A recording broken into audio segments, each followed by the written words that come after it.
HTDOC, How to Do Online Church. It's the show where we talk all about tips and tricks and best practices and ways that we can all be better at this brave new world called digital ministry, which for some of you, maybe you've been doing this for quite a long time. Way to go. Fantastic. For others, you've maybe got a couple years under your belt because the pandemic kind of pushed you in. But for all of us, this is the present and the future of what it means to be the church. And so today we are going to talk about 10 tips and tricks and best practices for hybrid church. I'm Reverend Jim Keat, the digital minister at the Riverside Church and the director of online innovation at Convergence. So I get to spend a lot of time trying this, thinking about this, helping others do this. And over the past couple of years, I've really been thinking a lot about the current and future reality of hybrid church. And so here's kind of 10 best practices that I think we should all have in mind. This is not all of them, by no means. You might have a few more to add. That'd be great. We'd love to drop those in a comment or a chat in this video. But let's dive in and see what we can see. Okay, so we are going to talk about 10 commandments for hybrid church. And of course, you gotta pull out an image like this, right? That's just the given. So here we go. We're going to dive right in, make the most of this time in this video, and we're going to start with number one. Number one, keep it simple. I mean, that probably is like, of course, that's an obvious tip for pretty much anything in life, but it's especially a tip when it comes to hybrid church, any sort of thing that is still emerging and new for so many of us and for so many people. I think keeping it simple is essential here when it comes to hybrid church, because we're trying so many new things. Here's what I mean. We got really good at doing in-person stuff. That's called most of church history. And then when the pandemic was really just starting off and keeping us going, we got really good at online only. And we made spaces for the online experience to be done. We got really good at, a Zoom worship service or, recording it and uploading it. But now that we're in this hybrid space where we're trying to combine these two congregations, an in-person and an online congregation, into a shared experience, it can get really messy really fast. And the worst thing that I think any of us who are clergy, faith leaders, lay leaders, whatever your role, the worst thing we can do is to set it up where the only people who know how to do all the things are like a few specialized individuals who know where all the cords and the wires go and how to set everything up just right. That's why I think that it's essential that we keep it simple. Keeping it simple, it has to be the way to start, because there's a whole lot to go. And if you start really complicated, you're just going to overwhelm everybody. Plus, you're never going to get a day off. Not that clergy seem to get many days off anyway during these past couple of years, but let's just stay with this. So number one tip is to keep it simple. If it feels complicated, try to scale it back. I personally like to think it's always easy to add more after you've figured this out than it is to kind of take away after you've tried too much. That's also my rule for visiting buffets. Okay, number two, welcome everyone in every space. Every single space. Because now we're talking about these hybrid spaces where there are people in a physical space and there are people online, and it's important to welcome them all. It can be very easy for the people who are worshiping online to become the kind of second class, the people who are pushed to the back, the people who just kind of peek in through the window and watch it all happen. And that is never the goal. We want to involve everyone as much as we can, which is why I think that welcoming everyone in the space is a very simple thing. Just the language in your worship service, welcoming you to, those of you gathered in the space, the nave, the sanctuary, whatever you call your room, those of you who are worshiping online. Just acknowledge everyone in the space and welcome them. It can be very crazy how easy it is to overlook this piece, but it's probably one of the most important things we could include. Because churches want to welcome people, we got to make sure we welcome everyone in every space. Those online spaces, those in-person spaces. This one's pretty simple, pretty basic. These aren't all going to be rocket science here. And truly, I think the simplest tips are the ones that will go the farthest. You might be thinking, I just need to know what camera to use. There's a, where is it at? There's a camera right there behind me. No, then we're not going to talk about what camera to use, because these little soft skills actually will go much farther when you're leading your hybrid church service, hybrid small groups. This applies to any of those kinds of things. Just welcome everyone in the space. Don't leave anyone out.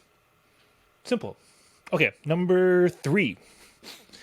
Make eye contact with everyone. I like this one for 2 reasons. It's probably my favorite slide, because just look at that cat. How can you not like it? Unless you don't like cats, in which case we need to talk about something else. But make eye contact. This, I think, might be the most important. Why did I bury it at number 3? I don't know. I just put these in. They felt like a progression. Anyway, this one I think is the most important, and it might be the easiest one to continuously not do. Things like welcoming everyone in every space. Yeah, you're probably going to include that as a new kind of normal for your opening remarks in your worship service. But making eye contact, this small thing, I think, leads to potentially the biggest impact for at least 2 reasons. So let's explore them. First, what I mean is, you're going to have these moments when someone is looking somewhere else other than the camera. So you might be making eye contact, like right now I'm looking at my computer with this slide on it. This is often what happens in a hybrid worship service when it's being videotaped, live streamed, however the camera's set up, and the person in the room is talking to the people in the room, which means that person is ignoring all the people who are watching through the camera. I think it's very common, I've found, for worship leaders to look to the camera, that is the online community, in the moments when they're talking about online things, the internet, the online community, the online congregation. But it's funny because we don't just look at the in-person congregation in the moments when we're talking about in-person stuff, do we? No, we default to looking at the in-person crowd, and the online becomes the afterthought. So I think it's important for 2 reasons. Number 1, because that intentional eye contact with the camera, the online community, it can make those people worshiping online feel so connected with what's happening. Suddenly, here, I'm not just, watching a multi-camera, whatever angle of, peeking in through a window and seeing it. I'm being directly engaged and looked at and talked to, and I'm doing it right now, looking right into the camera. Versus, if I'm talking over here, you're watching me look at something else. Big, small thing, big difference. So I would ask, how many people are worshiping online and how many people are worshiping in person? If you have any sense of what those numbers are, maybe that's your general range of the amount of time you should spend looking into those general spaces. Now, let's rewind this. This also means you as the worship leader need to know where the camera is to look into it. You have to recognize this camera exists, and it is the literal eyepiece, the lens through which I can see. Well, you can't really see them, but it's the lens through which they can see you. There we go. At Riverside, where I'm the digital minister, we have a multi-camera setup with like a camera switcher kind of a thing that someone runs. But we have one camera that's always positioned directly on the pulpit and the lectern. And so if you're standing in that anywhere, you can look to that camera to know you are giving direct eye contact to the online congregation. We even put a big sign next to it, above it, that says like live stream congregation, and has like an arrow. And I tried to get a neon sign made, but a big neon thing, but that felt a little too, I don't know, out of place. But the point is, you need to be intentional about that camera. Your worship leaders, your preachers, all the people need to know what and where that camera is. And then they need to be intentional about looking at it. I think every single week with our clergy and worship production team, I bring this exact point up. No, that's just the first thing it does. It makes that connection with the online congregation. And it's such a meaningful one where they feel like they're not just watching church happen, but they're a part of it. The second thing it does, if you, the worship leader, are preaching your sermon and you take intentional moments of time where instead of looking at the people sitting in the pews or the seats, you look at that camera, well, not only will the people worshiping online notice, but the people in the room will notice. Some of them might think, wait a minute, why isn't the pastor looking at me? She usually looks at me when she's preaching, and now she's looking at that camera. Well, good. That's a reminder to the people in person that they're not the only ones gathered for worship that day.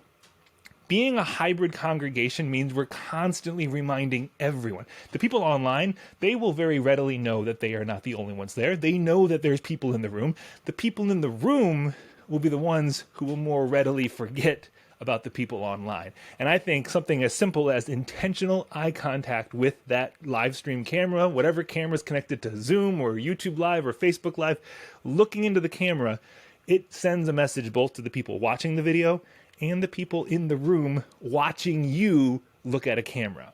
So, very simple thing, but I think that one will just totally transform what it means for us to be hybrid churches and hybrid faith communities. So there you have it. Number 3, make eye contact with everyone. All right, number 4, provide a digital bulletin. We're just getting practical now. This one's super, super practical. It's very common that we print them off for the people in the room. Maybe we've had that habit. Maybe that's changed during the pandemic. But I think you can provide a digital bulletin. I think there's at least 2 ways you can do this. One is quite simply just turn the thing you print into a PDF and make it available online.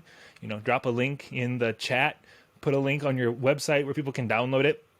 At Riverside, we just have a page on our website, trcnyc.org/bulletins, that literally lists every single worship service for like the past 3 years, and you can just download the bulletin, and it's always there. It's kind of fun to look back and think, what did we do 3 years ago? Oh, yeah. But the point is, make it available so people who aren't in the room can still have access to that thing you've put together. The other thing you can do is you can make the words so they show up on the screen. That's a little, that's like, you got to level up for that kind of a power magic. But it's possible. There's software like OBS, ProPresenter, lots of different ways where you can do graphics on screen, and then you could have the hymn lyrics, responsive readings, all of that information that might be in the bulletin. It can be just displayed right here on screen. So the person worshiping online, they can have just as, maybe even more of an immersive experience with the ways they're being led with what the bulletin would often do in person. It can do it online. But the point being, make it accessible in some capacity so the people online aren't just an afterthought or left out, but it's integrated as a shared experience. Number 5, recruit digital greeters. Okay, if I said eye contact was the most important, this one might be my second most important. I think this is the one that, again, it takes intentionality, but those little things are going to go a long, long ways. And digital greeters, what I mean is, whatever platform you're using for the online component of that hybrid worship service, hybrid church. Some people use Zoom. They kind of have, a camera set up feeding into Zoom, so they have people watch on Zoom and they can participate that way. Others use YouTube Live or Facebook Live, all those kinds of things, where it's just different methods. But the point being, when people are entering that online portion of your church, how are they greeted? If they say hello, does someone say hello back? This is where I think these digital greeters are perhaps even more important than in-person greeters. We all recognize probably that having greeters in our physical spaces is kind of an important thing. People feel welcomed as they come in. It's kind of like what I said, number 1, welcome everyone in all the spaces, but this is kind of just the structure of who's at the door shaking hands. Maybe we shouldn't shake hands, still in a pandemic. Anyway, digital greeters. Here's my thought. If someone joins the online access of your hybrid worship service, at Riverside, we're on YouTube Live. If someone is watching and they go into the live chat and they say, "Good morning, so glad to be here," and no one says anything back, do you think they're going to say something again? Do you think they're going to be like, "Ooh, yeah, I would like to keep engaging and participating"? No, that's going to just squelch anything that might continue to come forth. I think these digital greeters are essential because it takes people who are already in a very anonymous space or a very feeling disconnected space, and it helps them be seen and heard and recognized in the capacity they are. So I think it's quite important. At Riverside, what we do, we have a handful of digital greeters. who, whenever anyone, says where they're joining us for worship from, we have like a few people who then immediately will be saying, "Good morning, Ruben. So glad to see you, Jackie. Hello, Cecilia." And it's just, the same 3 or 4 people who then just greet that person and encourage their participation and engagement. If you're on Zoom, it's just having someone who's like greeting people by name as they join. Oh, I can't tell you the difference that makes. If you join a Zoom call and someone says, "Hey, Jim, good to see you. Glad you're here," versus, "Looks like we got people joining us." One is just, I'm part of the, anonymous mass. The other is, I'm an individual who is seen and welcomed and valued. So I think a digital greeter, small little thing, but I think it can go a long way. All right, we're halfway done with my list of 10. Wow. Okay, number 6. Intentional engagement for every space. Intentional engagement for every space. This is where they're kind of sequential. You can see some are building on the others. And what I mean by this, we often design our worship services with intentional engagement for the in-person space because, for the better part of 2,000 years, that was the only space. Then we had some other things pop up in the world of the church with TV and radio and whatnot, but by and large, when we think of how if you're a pastor, if you've been to seminary, how we're trained, the training is often designed with that in-person space. And so we'll do things with called responsive readings and the way we greet one another and the passing of the peace and the giving and receiving of the offering. All of these things are often done with that in-person space in mind. But what does it mean to design intentional engagement for every space? So suddenly, what are the spaces? Where are your people at? I kind of mentioned before, I think the predominant places that people will use for this hybrid experience might be Zoom, where you have kind of a Zoom feeling like you see on the screen there. And maybe one of those cameras is the worship service and they can make that full screen, but everyone has the capabilities of Zoom where in appropriate moments they could, pass the piece within the Zoom space. They could use the Zoom chat for things. I also mentioned that, YouTube Live, Facebook Live, very similar in the sense of broadcasting a live stream experience to that location, but there's still ways for people to participate and engage. What does it mean? How do you encourage your people to pass the piece in these online spaces? It's one of my favorite things at Riverside when we get to the passing of the peace part. There's a lot of people who love the live chat on our YouTube Live, and there's a whole lot of like, "Peace be with you, peace be with you, peace, peace, peace, peace, peace." Peace sign emojis, all sorts of things popping up in there. Or the end of responsive readings, the word of God for the people of God. You'll see a dozen people typing in, "Thanks be to God." And some of those things are ways that we encourage and utilize that space. But then we go a little further and we try to do intentional engagement that's designed with those spaces. So, like, for example, in our YouTube live stream, in the live chat, we'll often during the sermon encourage congregants to share quotes or phrases from the sermon that especially resonate with them. And it's so incredible to see the way that it kind of becomes this live note-taking, so to speak, where certain phrases and ideas from the sermon just keep getting documented and pointed out by other congregants. It's really incredible to have that kind of shared experience. And if people don't want to get that whole live chat thing going on, they can just hide that, make the video full screen. We recognize all the ways that people want to gather. But the point of this is, whatever it is, how can you be intentional about having engagement in every space? Not just taking what's typically done in person and saying, "All right, online people, good luck." What does it mean for us to do intentional online things? And then maybe those things could even creep into our in-person spaces. Some simple stuff would be like text to give or online giving, which can also be utilized in person as well. But it's quite convenient when you're in a place where you can't have an usher come and give you an offering plate because I'm in my living room or something. Yeah. Okay, I could ramble about that one for a bit too, but I'm going to rein myself in. And we are going to move on to number 7. Sit in the online seat. This I think is an essential tip for any of us who are pastors, worship leaders, faith leaders, lay leaders, doing anything to make the whole Sunday morning church thing happen. I think it is essential, especially if you predominantly are in person. I recommend at least once a quarter, maybe more. Every pastor, leader worships online. They don't go into the building. They have a Sunday off maybe, but it's not really off. It's called go to church in this other way, simply to remind themselves of what that experience is. I don't know about you. So I'm the digital minister at our church. My role is to really focus on this online stuff. We have a handful of other clergy and ministers who they're primarily focused on in-person stuff. They're aware of the online stuff, especially now, but like they're showing up in the building to lead worship. I record my parts to lead worship. So it can be very easy for those people who might week after week after week be standing in the physical space to forget a little bit of what that online experience was like.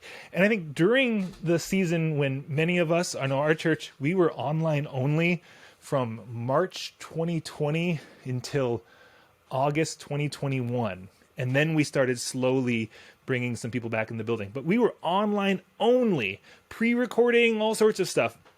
So during that time, all of our worship leaders, our clergy, were very much empathetic and aware of the online congregants because everyone was that. But now, as we've moved people back into the building and have this hybrid experience, people can just default to, privileging, catering to, thinking of the in-person crowd first only, and they forget what it was like to be the online congregant, to worship online. They forget, oh yeah, that moment feels a little odd when I'm just watching it on my computer or my TV or my phone. When I'm in the room, it feels fine because there's so many other smells and bells or whatever. Communion's a good example.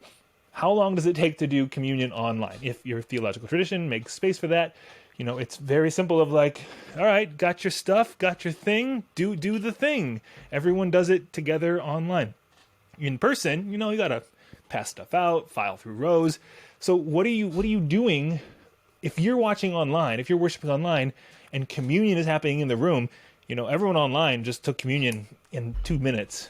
And now we have to wait 15 more minutes for everyone. What's the experience? What are we providing?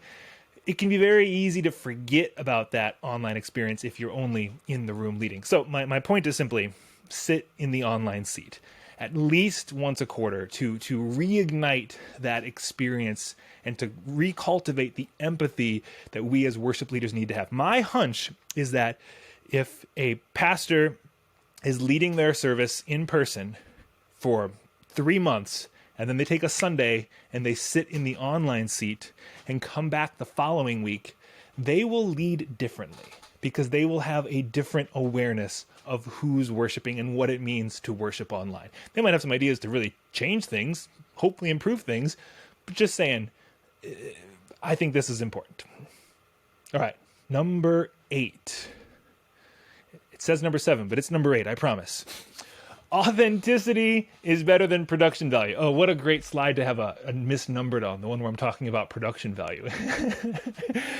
Which is the point, because authenticity is more important than production value. Now, I bring this up because it can be very easy when we start thinking about, anything that's being broadcast, captured, recorded, hybrid church, all that stuff, like, oh, it has to be done a certain way. It has to look really cool. It has to be done just like this, or we need to have all these cameras and lights and mics, and that stuff can be good and helpful, but the production value is never as important as your authentic self. We can really try to rewire the whole building to make this hybrid thing be this, that, and, get everyone a Oculus Rift or a Meta Rift, I guess they're called now, the VR headsets. Production value, it's good. Don't get me wrong. I recognize the importance of it, but being authentic is always more important. Just being authentically you. And this is one I think we all need to remember, because it can be very easy to build our wish list of what we wish we had or want to try to do. But the most important thing is always going to be you being authentically you. The production value is never as important. And anytime the production value seems to creep up as higher importance over authenticity, we're out of order and things are just not going to be what they need to be. It might look great, but it's not going to feel great. The authenticity is what makes it feel just real and authentic. Things like eye contact or what makes authenticity possible. I would rather have one camera that you can look directly into than 10 cameras with all these different views. For a lot of reasons. The 10 cameras, not very simple. You need a lot of people to run that and work that. That's just hard. But it's not the same authentic get to connect with the person experience.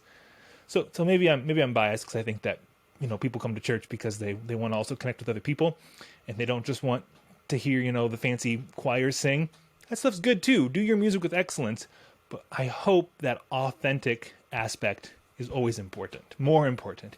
And the minute you set foot in these digital spaces, it can be very easy for that production value to rise and rise and rise. Oh, it's got to look like that. It's got to be as good as this one. It's got to sound as great as that. And your authenticity gets the back seat. Which leads us wonderfully to number 9. Don't compare yourself to others. Maybe this is the most important tip for hybrid church. It's really easy right now to see what other people are doing and think, oh, I wish I could do it like that. I wish mine looked like that or sounded like that. Or, steeple envy has always been a thing. And now it's just even more prevalent because we can see what everyone's doing online. Don't compare yourselves to others. The point isn't to try to think, how do I do better than them? You can learn from others. That's great to observe what others are doing. I'm currently doing that right now in kind of reflecting on the way in which we show hymn lyrics on screen. And I want to know, what are other ways that other congregations do this, and how can I learn from them so I can make sure what I'm doing is the best we can do? I'm not comparing who does it best. I'm just saying, how can we learn? But then do what you can do and do it the best you can do. That's all that matters. Really, when it comes to any of this digital stuff, it can be very easy to see someone who's been doing it a really long time, a church who's been doing this for a while or has a whatever crazy staff or budget, and say, oh, I need to get there. But that's not your context. That's not what you're equipped to do. That's not even where you are on your journey of exploring this whole medium. I like to think the only way to get from A to Z is by going from A to B. You have to go every single one. Or if you watch someone's whatever they made online and you think, oh, that's so good, how do I make anything like that? Well, they're probably not just starting. You're probably watching episode 100 and you're on episode 2 of your journey. And the only way to get to episode 100 is to make 99 other episodes. So you got to just be faithful, be authentic, learn, but don't compare. That's I think quite important. And last but not least, number 10 on my 10 tips, tricks, best practices, 10 commandments for hybrid church is keep it simple. Yep, back to where we began, because what's simpler than just looping back around to your starting point, and because this truly is, I think, an essential tip for us all to know. The minute you feel, oh, we're just complicating the process, step back, scale back. The point is not to make church, worship, faith, spirituality complicated. It's to make it accessible and engaging and meaningful so we can have it impact our lives and our world. And I think it needs to especially start in a simple way. Now, in 20 years, I think that hybrid church will look a little more complex than it does now, but we're just getting started. We're, as a culture, just figuring this paradigmatic shift out.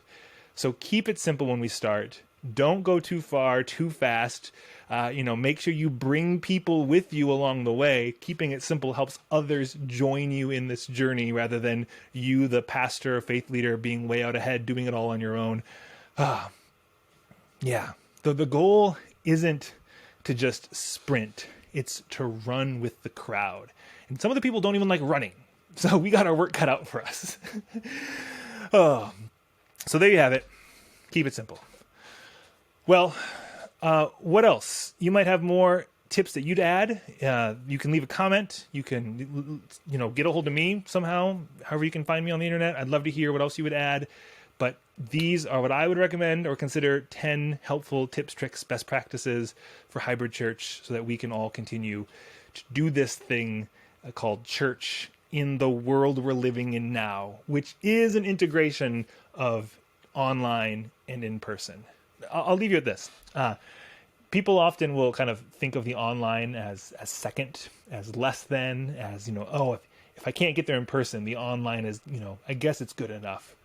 I hope, and I think we've all maybe experienced this over the past couple years, virtual is not the opposite of real. These digital, these online spaces, they're not the opposite of real spaces.